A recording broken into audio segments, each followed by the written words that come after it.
Hi everyone. We have a very, very interesting speaker all the way from the United States. We have Dr. Logan Levkoff.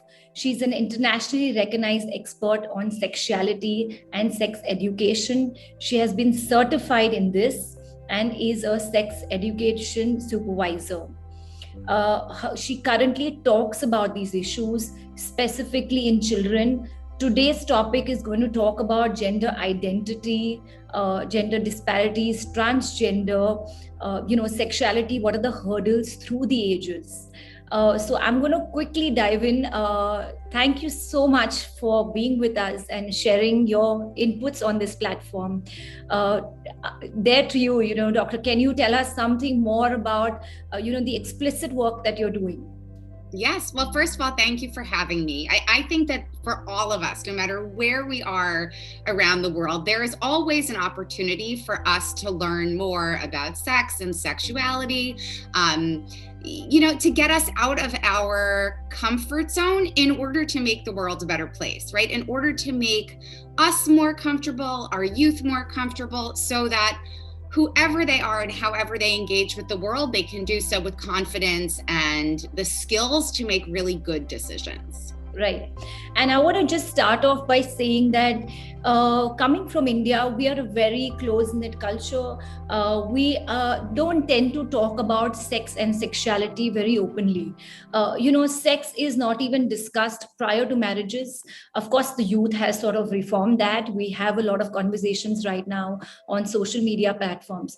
But having said that, sex and sexuality, I remember back in school, it was a very hush-hush topic when you had, a one-day workshop on, this is what menstruation is about. This is how you're going to use your sanitary pads. And that's what sexuality meant to us. So I think it's very important for us to give this knowledge right from scratch. So what is your experience on that? It's such a great question, and your experience is common to a lot of people, that their first like formal education in this space has to do with puberty or menstruation, and it's interesting because while that information is important, right, it boils down our existence only to our reproductive potential. Particularly for those of us who menstruate, right? I mean, it is like your purpose in life is this. We don't talk about pleasure. We don't talk about anything else. It's simply like your uterus, which great. I mean, I'm not suggesting it's not important, but it's certainly not the only thing that makes us who we are. And we start to see, right, how certain groups of people, even from a young age, feel really empowered by their bodies and others don't, right? And it's that lack of empowerment for a lot of us that causes guilt and shame and bad decisions, right? I mean, that's sort of what we see.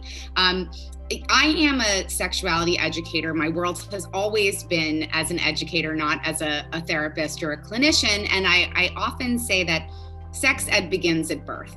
Yeah. And people sort of like recoil at that. But I mean it, because we have this assumption that sex and sexuality means what we do with our bodies, as opposed to thinking about it as who we are, how we express ourselves in the world, how we use our voice, our confidence as it relates to our bodies, how we communicate with one another, our different family structures. It's so much more than what we might do and who we might do it with at some point in our life. So even from birth, right, when we talk about if we're using correct terms for body parts, if we're acknowledging that there are lots of different gender roles out there, that people can play with lots of different toys and it doesn't mean anything about you, it's just the way you want to play. I think those are things that we can do a better job at focusing on from an early age. So what age, there are certain standard norms in school that, sexuality as a topic is brought about, in your secondary division. So maybe on your 5th or 6th standard. But having said that, we've also seen the levels of puberty, as a girl reaches her, 10 years or 11 years and she's menstruating. So I feel maybe sexuality is something we can talk about much earlier, having seen a lot of, we've seen online schooling through the entire year. There's a lot of pornography out there. There's a lot of, content on Instagram. when is the appropriate time to talk about sex to your child? That's a great, great question. And I think that often we get so worried with this idea of this word appropriate, right? And I have a hard time in general with the word appropriate, because I think of the way it's commonly used by people. And we're often saying it when like our kid or someone asks us a question and we're not ready to ask it. So we shout out like, that's inappropriate. Right. Which maybe like in a restaurant sitting next to another people who you don't know, and maybe the context isn't right, the environment. But the word inappropriate is often used to shut down a conversation and not continue it. Right. So, I mean, if I yell at my kid, that's inappropriate, I haven't really laid the groundwork for them to come back to me and say, hey, remember you said you would have a conversation with me? I haven't done that. So if your young person has a question about something, no matter how young or old they are, they deserve an honest answer. And you can get some more context from them. You can say, hey, how did that come up? Where did you hear that? Did you see that somewhere? To help gather some information. But there is not one magic age in which it's okay to hear these things. There are children who are really sophisticated and mature and can file this information away. And then there are some adults who are completely immature and cannot handle any of this. So it's not really about age. Though when we talk about puberty and body changes, obviously those are things we want to talk about before they start happening, not just to our children, right? But even to their peer groups, right? Because we want them to develop empathy for what someone else might be experiencing. So ideally before puberty starts. And so when you talk about sexuality, I feel a lot of parents primarily don't know what to answer. They get stuck in, what is appropriate again, what is inappropriate, how much of information is right for me to share. So when you talk about sex education, I would like you to break it down for the viewers. How do we start the conversation? Well, the best thing is if they're watching this video, this is the way to start the conversation, right? I watched this video. That's what we are hoping, yeah. Yeah. It occurs to me that like there are things that I should have had conversations with you about and I didn't. So I want to start this now. And I think it's also possible to acknowledge that as parents and caregivers and guardians or as elders in a community, we don't always have all of the answers, right? The world might look different and that's okay. That's not a problem, but we have to acknowledge it and say, we're going to learn about some of these things together, because some of the language you hear today is different than when I was a kid, but that doesn't mean that we can't be having these conversations. So right. I think having some humility as a grown-up is really important, because not all of us had role models to model these conversations, and that's okay. We just have to admit it. So, Dr. Logan, can you help us start the conversation? So, do I start talking about gender identity, sexual orientation? So, yeah. I want our viewers to get, a formal education that these things mean different. Yeah. So, I think that we can start off by saying, or using the tools around us, I should say, whether it's toys, whether that's a picture or an advertisement, to say, who do you think that person is, right? And to start testing out some of that language. What does it mean? What do you think it means to be a boy or a girl? Or what does a family mean? What does love mean? We can ask these amazing questions and sort of like gather the information from our young people, and then it'll help us craft our answers a little bit, because we can say things like, well, maybe having a penis makes someone a boy, but maybe there's something else that makes someone a boy, right? And we can start having those little conversations. And when we talk about different types of families, we can start recognizing or allowing our young people to recognize that families are really about love. They're not really about how many men, women, children, pets, grandparents are in a family. But we can say that love comes in a lot of different forms. And sometimes we love people of another sex or gender. Sometimes we love people who are our own sex or genders. And you'll figure this out as you grow up. There are no decisions you need to make today, but there are lots of different ways that families can look and relationships can look. Right, and I want to say, as we're talking about, different forms of love, I think as a nation, passed a law for LGBT just last a year and a half, and we legalized it. Until then, it was sort of illegal, and there were a lot of people coping, with the stigma of having been gay or lesbian. So it's very difficult as a community, as a society, for us to still accept, these differences. What are your views on that? I think we tend to have a problem globally we just don't have a lot of information, or we've been deliberately given misinformation about what sexual orientation really is, right? And what attraction means. And I think it's because people get really wrapped up in the sex piece of it, and like the ways in which people of two sexes or genders might like do things, instead of thinking that sexual orientation is about this thing called attraction, right? And I often, and I will use this with the adult groups I work in, and I certainly use it with kids too.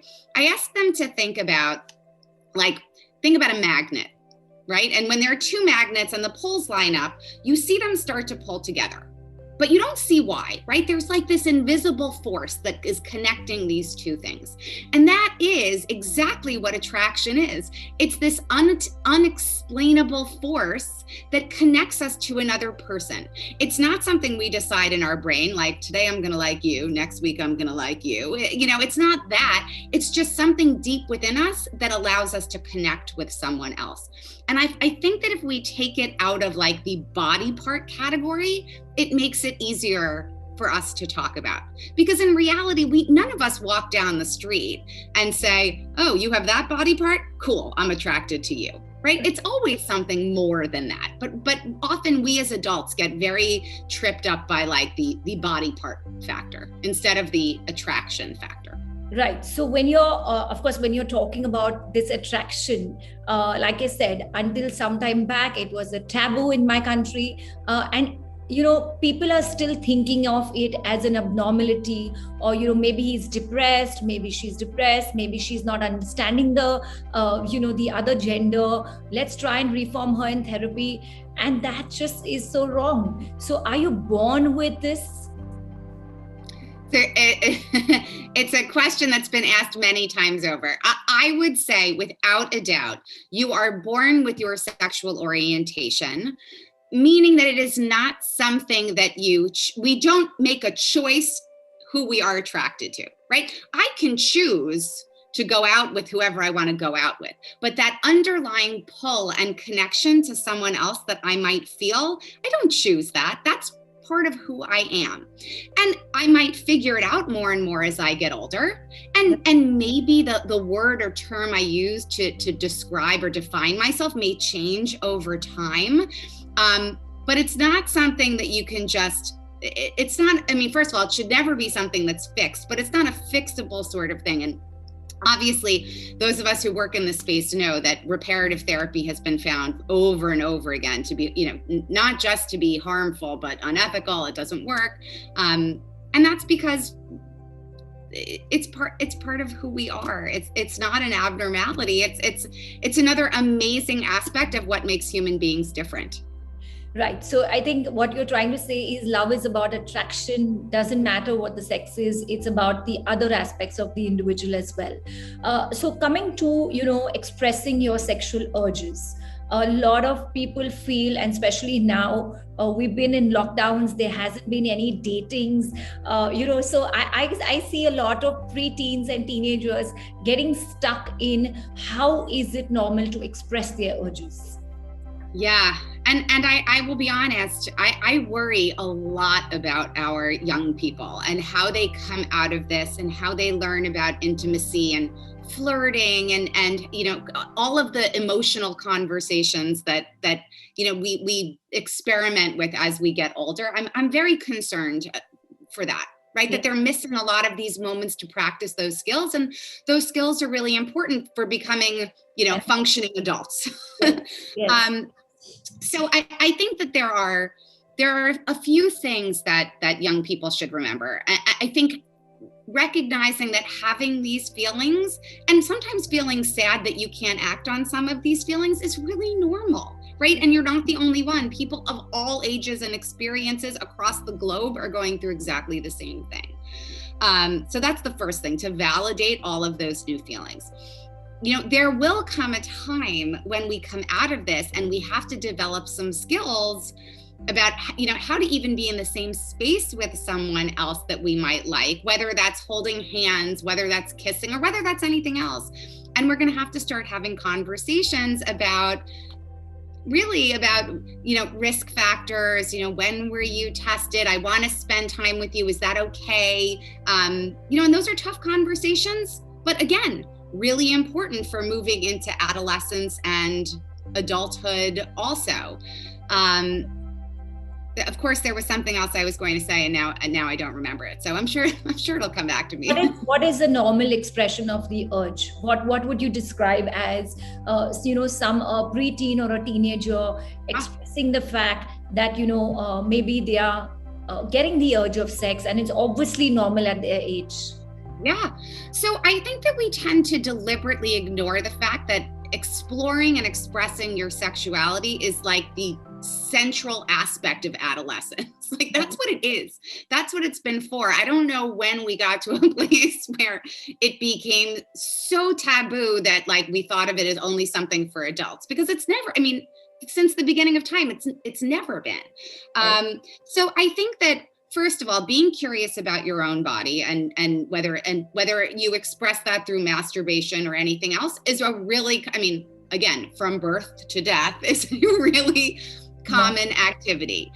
Having new feelings for someone else, being curious about movies or books or TV shows where there are, there is some sort of sexual imagery. It's a really common part of growing up, and it's going to become more common, especially if we aren't giving human beings access to one another. But wanting to, and I'm going to use the word touch, but I don't necessarily mean in an aggressive, non-consensual way, but wanting to touch and be intimate with another person, even hold hands with someone and have someone hold your hand, is a really normal part of growing up. And of course, if you don't have those feelings, that's completely normal too. But wanting to express that, wanting to feel emotional or physical pleasure is a really big part of growing up. So in a sense, masturbating, feeling yourself is normal at this stage. Yes. And look, particularly, there are some really good outcomes from masturbation, right? And people don't always like to acknowledge it, but the most obvious one is pleasure. Great. Then that should be important, right? There is no reason for us to share our bodies with anyone else unless there is something that feels good physically and emotionally, right? Pleasure is a really important part of intimacy. There's that. There is also something about understanding how your body works, and that your body has an innate capacity for pleasure that isn't dependent on someone else. Right. Oftentimes young people grow up thinking that someone else is going to make them a sexual being. Yep. Right? As opposed to it being something that we all have, innately. And then there are some really significant physical health benefits, which are, if you don't know what the norm is for your body, it is really hard to identify when something is off for your body. Right? Whether it's the way something looks, whether it's an odor, whatever it is, if you don't know your baseline, it is much more difficult to acknowledge or to identify when something is wrong. So there are good benefits. Dr. Logan, I'm going to put in a case here where we do have, extremely strong religious norms where people haven't explored, like you said, their own bodies or their sexuality themselves. And, once they enter a marital relationship, for them, it's like a trauma. They've always sort of suppressed these urges, and they're very guilty of then seeking that pleasure, you know? So I think I'm so glad you said that, because I think one of the other benefits is that knowing what works for you actually really helps in your partnerships. We're not putting so much pressure on someone else to like magically figure it out, because oftentimes when we grow up thinking that it's only in the context of marriage or a formal relationship where sex is okay, we expect these things to be wonderful or perfect. And when that doesn't happen, right, it causes some very big tensions, not just within ourselves, but in a partnership, because we look at someone else and say, well, you're obviously not doing it right. Yeah. Or I'm broken, right? Both of which are not healthy ways of thinking about you or your partnership. So would you suggest, because we have seen a lot of cases of pornography which have come up, of exchange of nude pictures to your friends, your boyfriends, parents being extremely alarmed and said, what is this? This is abnormal. My child is going out of hand. What would you say to such parents? Because like we said, it's normal part of the development process. We are not meeting people. We are not dating. How does one handle this in the lockdown? It's so complicated, because this idea of sending nudes or sexting or whatever we want to call it. The first thing I will say is it is not a surprise that young people will use, and adults for that matter too, will use whatever is available to them to express their sexuality, particularly if there is no perceived physical risk. Right? And for a lot of young people who see people sending these things back and forth, they don't necessarily see the risks or the potential negative outcomes, right? Particularly when we have global celebrities that have made careers out of moves like this, right? It's a very complicated message to send. So it's not surprising that young people will use technology to express their sexuality. What we can be doing a better job, though, is of explaining how that technology actually can make things more difficult for us when it comes to our sexuality. That, I never want any young people to be defined by something they did when they were a teenager, right? To have this one thing that they carry with them forever, that this thing that they thought was private wasn't. And it's because so much of sexuality, or so much of healthy sexuality, should be about you having agency over your body and your decisions. And unfortunately, when something is out there, you lose that ability, right? And that's the part that I think that we should be focusing on. How do we make good decisions that protect our sexuality instead of leaving it up for someone else to define us? And I think that's what parents have a really hard time with, because look, it is very different than the world I grew up in. I was in university when we had, very rudimentary internet. Like the idea of sending a naked picture over your phone we didn't have phones. So at this stage, I'm just going to bring up a few terms that come to me in therapy. And, those terms are one of this trend of bisexuality. So how does one know whether they are bisexual? Because I see a lot of teenagers today exploring those avenues of, maybe I'm bisexual, maybe I'm attracted to men and women. And how do I know that for sure? Well, if you are attracted to multiple genders, that's completely okay and absolutely valid. And bisexuality is a very real sexual orientation. Will you always identify as bisexual? Maybe not, right? The nice thing I think about all of these conversations we have under the umbrella of sexuality is that we have an opportunity to talk to young people about labels.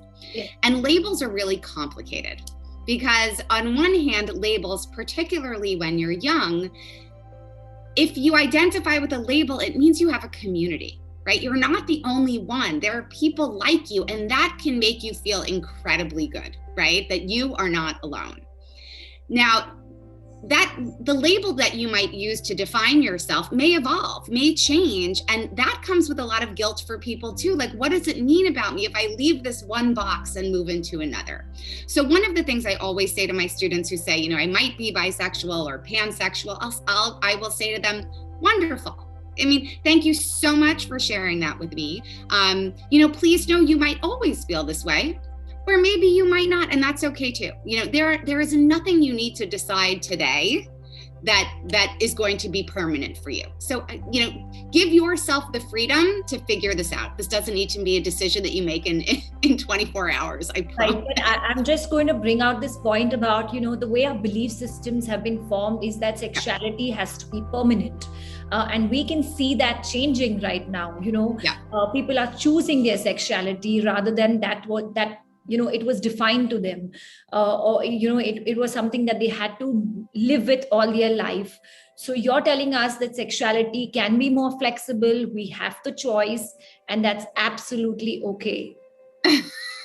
I am saying that, and I know. People do struggle with that, and I would say to anyone who's saying like this woman is crazy, to say, there are a lot of us that grew up with a lot of different belief systems and a lot of different kinds of education and information, and that's okay. But I think that part of being mature adults is also recognizing that we might not have had all of the information. We might not have been given all of the tools, and we are certainly entitled to our own values and belief systems. But we should recognize that maybe we don't have all of the facts, and maybe there is a way to still give the facts and values and still allow ourselves and our young people to feel empowered by who they are, even if we might not understand it. Right. So respect the choices of I think individuals. And I think it's that word choice, right? I think maybe it's getting rid of that word choice and recognizing that choice makes people think that it's a switch you can turn on and off. And maybe if we think of things less about choice and more about innate identity, then we'll have an easier time, right? Because every time we reinforce choice, it makes people think, well, you can choose not to. It's not that simple. Okay. So in terms of, LGBT, gender identity, you said they're born gay. You said sexuality may change. So what is the expectation that we can see, as a family? Like family systems are changing now. People are not having babies anymore, people are adopting more. So what do you foresee in the future? What do you foresee in the future? Well, I would say first that I think we need to put the sexual orientation and gender identity into two different categories, right? Gender identity is how we identify our own gender, where right. Sexual orientation is the gender of who we might be attracted to, right? So it's someone else, whereas identity is about us and our own gender. What do I see for the future? I hope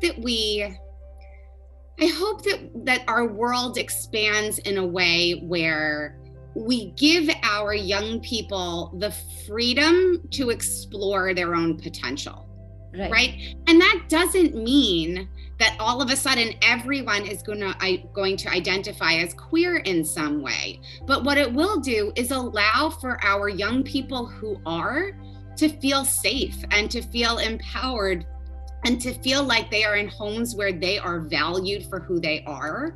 Right. And I'm hopeful that the way in which we've expanded language around these issues has at least gotten us talking, right? And talking leads to more education. And again, sometimes it means talking about our discomfort with certain issues, and that's okay too. To share, I didn't grow up this way. I didn't know from these things, and I still have a lot of learning to do. Right. And so coming from the word discomfort, I do want to talk about sexual abuse, because I think it's very important to talk about normal sexuality so that one person knows, when he is being touched wrongly. Can you explain to us the whole, aspect of consent and abuse? Yes. So there are lots of different ways to talk about this. I get asked a lot, particularly with adult groups, talk first about preventing, abuse or dealing with things that are non-consensual. And one of the things want to just remind people of, in order to create like lasting, a healthy sense of sexuality and relationships, we should focus on the positive first and tell young people that their bodies are theirs. Yes. Right? And these parts between their legs are theirs, and they are wonderful parts, and they're theirs and theirs alone, and they get to decide what they want to do with them, basically. And so it's a lot easier to start there and then talk about, if anyone ever touches you in a way that feels uncomfortable, you absolutely should tell me, and you have the right to speak up because you know that those things are for you. Right? It's not for someone else. So, leading with positive, empowering message instead of the fear-based ones. Because I think that when we lead with the fear-based, we make the world a super scary place. Yes. And it's hard to undo that, right? If you're always leading with this idea that I'm going to be harmed. So I think that's the first piece. In terms of consent, I like to say that consent is a topic that we should be talking about, again, from birth on. We've made it a word that has to do solely with sex or sexual behaviors, but what we should be focusing on is that we are getting and giving permission and having to hear and deal with someone's answer all of the time, whether it's in our home, may I watch TV? May I borrow that t-shirt? You have to hear an answer and be okay with the answer. So we have the scripts already available to us. And I think if we emphasize that early on, it becomes a lot easier to talk about consent when it's about bodies. But one of the things that I think that we've done a disservice on is that we focused a lot when we talk about sexual consent on this message of no means no. And by the way, that is critically important. No does mean no. It doesn't mean ask me again. It doesn't mean, maybe next week. It just means no, and that should be enough. But I think often we've lost the message about, at some point you are going to want to say yes. How do you know when it's the right time to say yes to something, and how do you say it? Right? We focus so much on the negative that we've forgotten that there is a skill built in there, which is, at some point, I'm not going to want to say no to something. How will I know? How will I know that that's the right decision? And from this term, I want to come to the concept of asexuality. And some people start like you said, it's about labeling yourself. And I have some people who start calling themselves asexual. What is asexuality? So asexuality is a sexual orientation that is defined by not having a particular physical sexual desire for anyone. And it's not just like for a period of time, like it's ongoing. You never feel that pull of sexual, physical, that desire you feel in your body for any particular group at all. And there are lots of people who are asexual. Now, I think that oftentimes asexual becomes synonymous with celibate, like not having any kind of sex, which is not the same thing, right? Asexuality is about whether or not someone feels desire for anyone. It doesn't mean that asexual people don't have emotional relationships.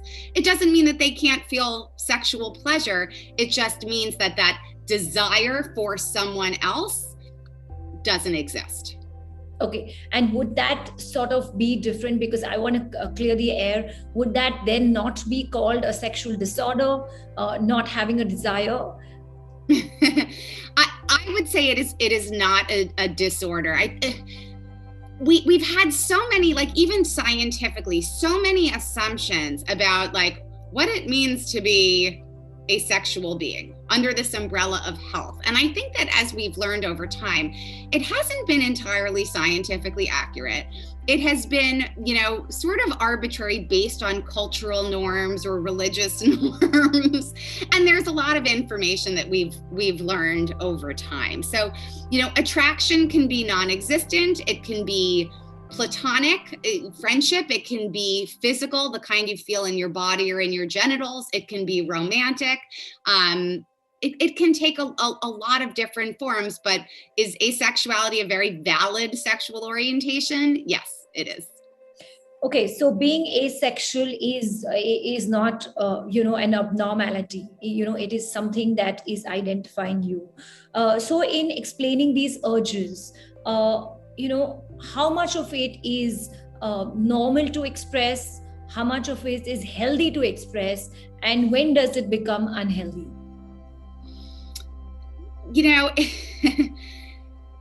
It's a question that doesn't really have an answer, right? Because our perceptions of what is considered healthy or unhealthy is so rooted in cultural norms, religious expectations, media, cultural messaging. I mean, there's so much to it, right? That what might be perceived as normal and healthy for me, right, might be looked at by someone else as unhealthy. So I think it's important that we remember that that judgments have really never helped people's sense of self.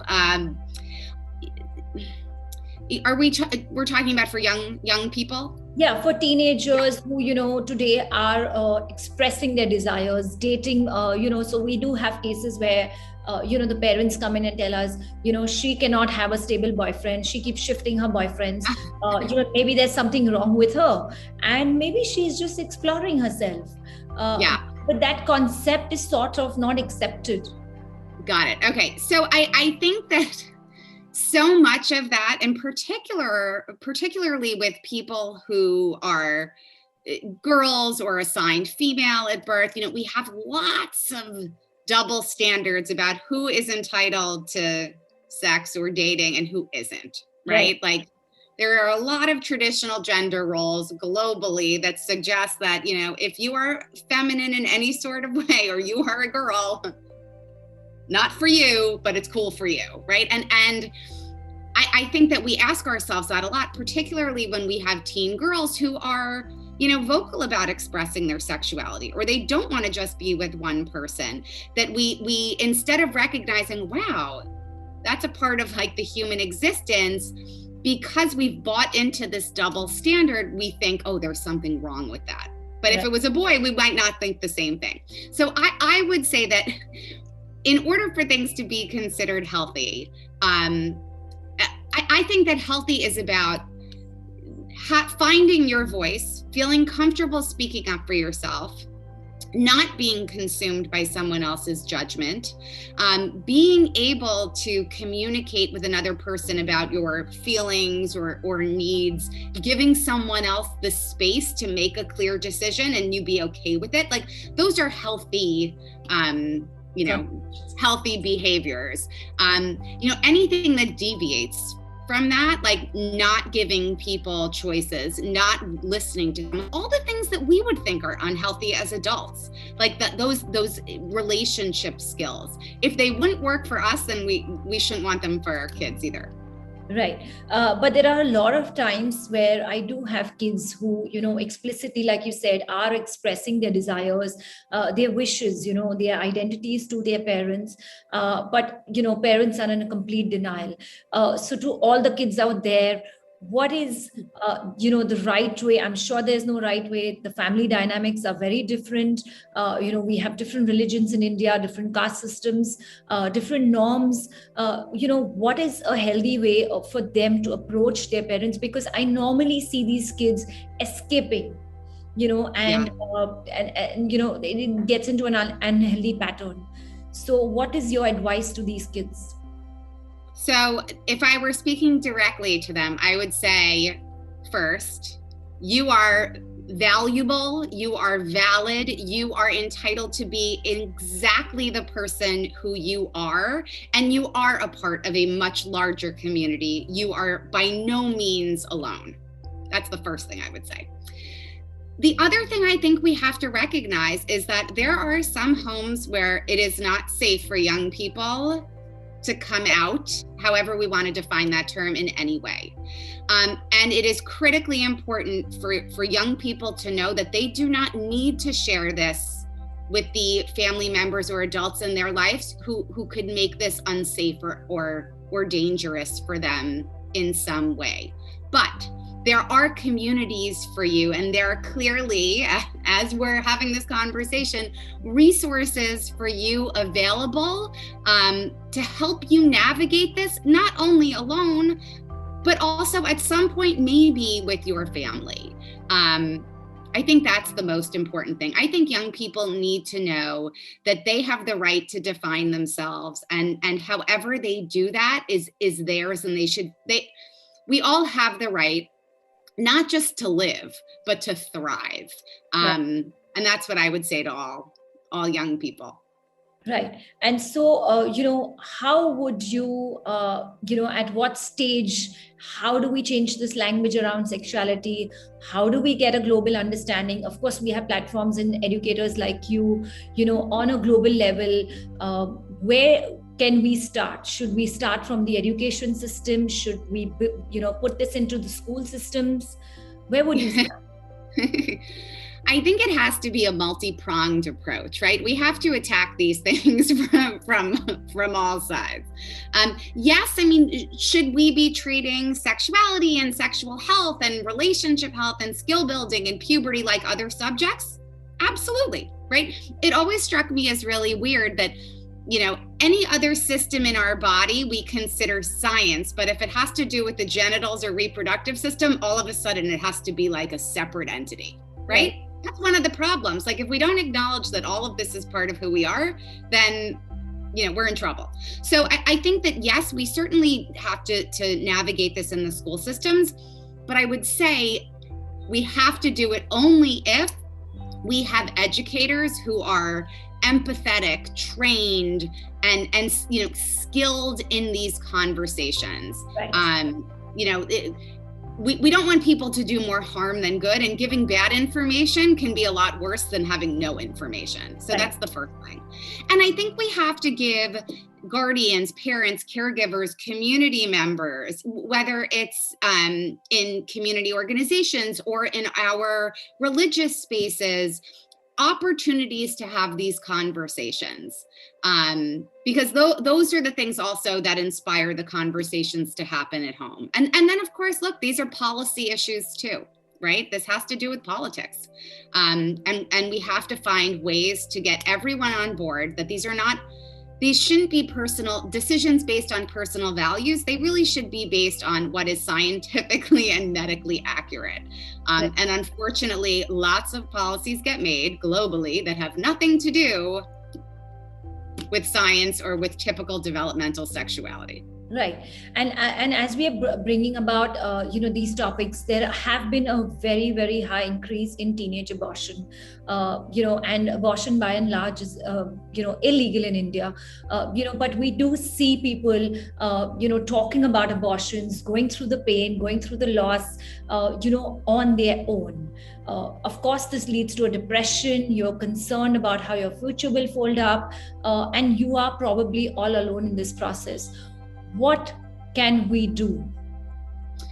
Well, I think we have to recognize that, regardless of our personal politics or values about abortion, abortion and termination of a pregnancy is still a medical procedure, and that someone should be entitled, a decision that someone should be entitled to make for themselves. I think that what happens with the follow-up of what you're referring to, sort of this depression piece, is not necessarily because someone terminated a pregnancy, but because of all the shame and guilt they carry because they haven't been given the tools to navigate this, or to share their story, or to hear that there are lots of other people who have chosen to terminate a pregnancy. Right, that they are part of another community. But, if we don't have these open conversations, it becomes really hard to change the stigma. So fixing shame and stigma comes from taking ownership of certain things and being willing to be a voice. And that's a tough thing for a lot of people to do. But that's why the internet can be so helpful in a lot of ways, as much as it's complicated in a lot of ways. It does give opportunities for people to find communities with shared stories, right? And resources and tools for navigating complicated times. So, one helpful tip that I found is, parents discussing about, how they grew up and what were the themes that they were talking about them to themselves, how times were different and how today they are more accepting with their children. I think that could also be a secure space. So, are there any common misunderstandings that, you want to bring out to the viewers, just regarding sex and sexuality? Are there any themes that you think we missed out? Well, I think in general, there's a lot of misunderstanding about sex and sexuality. And I would also, the one thing I didn't say is, and I should have been clearer earlier, I apologize, is that when I use the word sex, right, I'm talking about lots of different ways that people share their bodies with someone else, right? Not this one thing where this one part has to go into another part. There are lots of different ways to define sex. I think the one thing that I would just say, sort of to sum it all up, is when I'm working with adult groups, I'll say to them, think about how the decisions you made, how your experiences, whether they were sexual experiences or romantic experiences, how would your life have been different if you had gotten different information about sex and sexuality? Wow. And then for the next generation, you have an opportunity to fix some of that, to push yourself out of that comfort zone, to do for another person what you wish you would have had. Right. Dr. Logan, I'm going to sort of bring out this point of self-acceptance. And a lot of time, like you said, there's a lot of shame and guilt. And, you start hating yourself because the world views you in this sort of judgmental view. So what would self-acceptance mean in terms of sexuality? Self-acceptance with respect to sexuality means that no one knows you better than you. You are the sole person that gets to define who you are, how to express yourself in the world, and how you want to be seen by other people. And the other piece of that is you deserve to thrive. You deserve, as you are, to have a fulfilling, healthy, and empowering life. Right. And I want to highlight is at the end of our conversation here is use the language. We have like a strong vocabulary, like Dr. Logan has spoken to us. You have a daily blog a weekly blog, I think, with the Huffington Post. So where else do we, connect with you? How do we reach out to you? How do we educate ourselves more on this topic? Of course. So I am available on all social media platforms, pretty much at Logan Levkoff. I think maybe on TikTok it's at Dr. Logan Levkoff. I've also written a few books. I have my last book came out a few years ago with a friend of mine who happens to be a medical doctor, and the book is called Got Teens: The Doctor Mom's Guide to Sexuality, Social Media, and Other Adolescent Realities. And is that for the teenagers, or is that also for guardians, for grown-ups? Okay. I mean, although teens can certainly read it, but it was designed to be a resource to help adult caregivers figure out this world that their young people are living in. Oh, fantastic. I think we all get a copy of that. Dr. Logan, any last thoughts on ending our discussion today? I think I want to tell your viewers that it's okay to be uncomfortable, and it's okay not to have all of the facts, but we need to be committed to getting them so that when we have these conversations with our young people, we can provide them with the best information. And if they come to us and ask us a question and we don't know the answer, we are committed to getting it. Right. So go out there, guys. Speak to your children. I think it's an essential tool, like Dr. Logan has said. It's been tough for our kids, not experiencing, not interacting with their peers. They're going through their multiple issues regardless. So regardless of schools being open or shut, I think teenagers and adolescents are going through their sexuality. Please speak up. Please take the courage. Don't be ashamed. Speak the language. We have multiple books here. We're going to put up Dr. Logan's details on this link as well. Thank you so much, Doctor, for being here. Thank you so much. Thank you so